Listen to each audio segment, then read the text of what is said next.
Em 2025, eu queria me culpar menos. Interessante.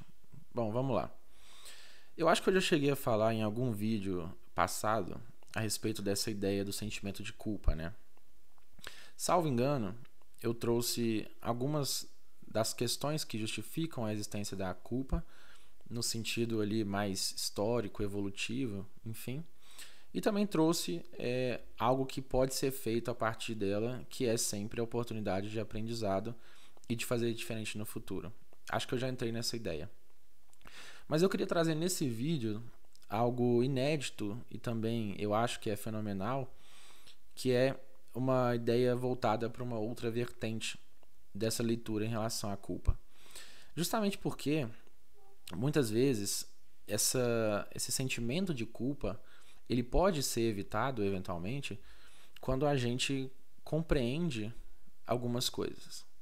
Bom, existe uma frase que diz, abre aspas, você fez o que você podia nas condições que você tinha.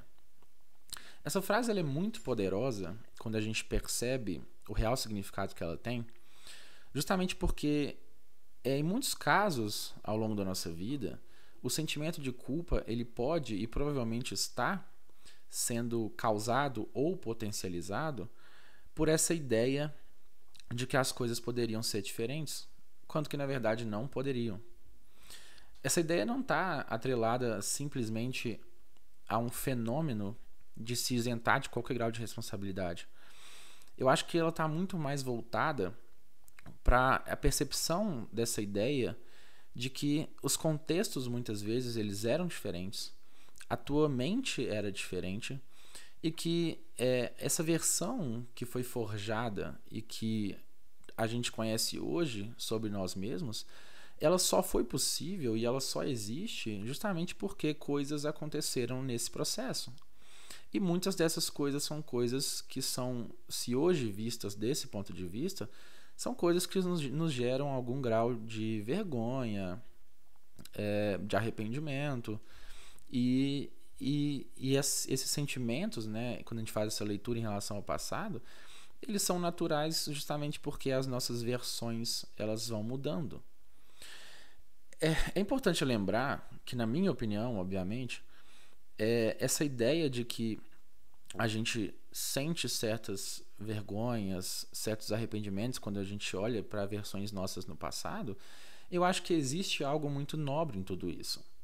Eu acho que talvez seja até mais perigoso a gente não sentir isso com o passar do tempo. Justamente porque isso poderia sinalizar, em alguns casos, uma certa rigidez cadavérica. E há quem diga, talvez Raul Seixas, que é preferível ser uma metamorfose ambulante. E o resto vocês já sabem. Então, essa ideia de que a constante evolução ela depende de mudança, e essa mudança naturalmente gera uma leitura em relação ao passado que muitas vezes pode trazer esses sentimentos de vergonha, de arrependimento, mas isso sinaliza algo muito positivo, que sinaliza que você está mudando e que muito provavelmente está evoluindo. Se você consegue olhar para trás e perceber que você não consegue compreender por que fez aquilo ou não consegue entender como você chegou em certos lugares ou por que fez certas coisas, talvez seja um sinal muito bom de que você evoluiu o suficiente para que aquelas coisas já não caibam mais nessa versão que tu tem hoje. Mas é importante a gente lembrar, na minha opinião, claro, que não tem como, não é honesto consigo mesmo você querer se culpar pelas coisas do passado com a cabeça que você tem hoje. Isso só gera, em muitos casos, um fenômeno de autoflagelo que não tem muito sentido. Né? Não tem sentido porque você não pode voltar no passado de nenhuma forma e que também aquilo talvez foi extremamente necessário para que tu se forjasse nessa versão que você é hoje.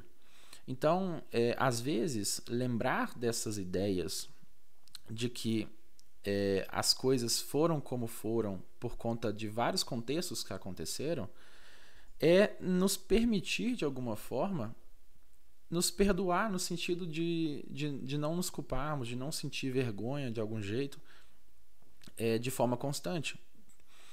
Até porque quando eu falo sobre isso, sempre vem alguém e diz que se a gente não fizer isso, a gente não aprende, né?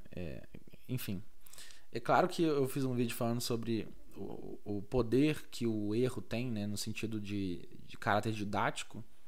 Então a gente sim consegue aprender muito com os erros e naturalmente com o sofrimento também. Já fiz alguns vídeos em relação a isso. Mas quando eu falo sobre essa ideia de se perdoar, não é para se isentar da responsabilidade de aprender. Eu acho que esse processo ele já acontece, né, de alguma forma. O que eu falo sobre essa ideia de se perdoar é para que isso não fique sendo remoído constantemente e tirando grande parte da sua qualidade de vida, do seu bem-estar e da sua saúde mental.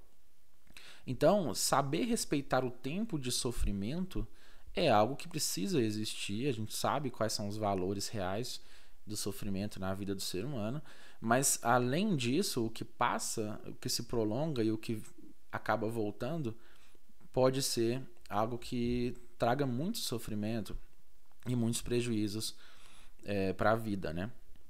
Então, é importante, ao meu ver, claro, a gente lembrar que quando a gente olha, por exemplo, para algo no passado, o nosso cérebro, né, acaba esquecendo que existiam contextos diferentes, que existiam estímulos diferentes, e todas essas variáveis, elas precisam ser consideradas para que a gente lembre que aquilo talvez tenha sido o que precisava acontecer e a única possibilidade de fato do que deveria acontecer. Porque às vezes a gente só lembra do que aconteceu ali, sente vergonha, mas a gente acaba não lembrando de todo o contexto, do que aconteceu, quais foram os estímulos que levaram àquelas condutas, né?